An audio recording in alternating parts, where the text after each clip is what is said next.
जी बिस्मिल्लाह जी सदके। मेरे भैन ते भरा मेरी दिली दुआ है सदा खुश रहो, मालिक सोना आबाद रखे। अल्लाह दी जात किसी चीज दी छोड़ ना दे ते सदा हसते ते वसते रहो। इंजे हसदियां खेडदियां जिंदगी दा ओ खाली खाना पुर वंजना है। जदू अशर दा कैम मैदान होसी ओदू ओद पहाड़ भी पुर वंजना है। वत असल नतीजा जहर होसी किसे थोड़ वंजना है किसे पुर वंजना है।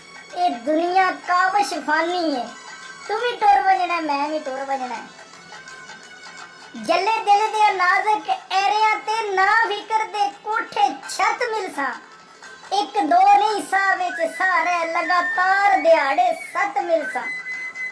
तेरे शहर दी सरद हवावां नू असा कावश बन बन वत मिलसा।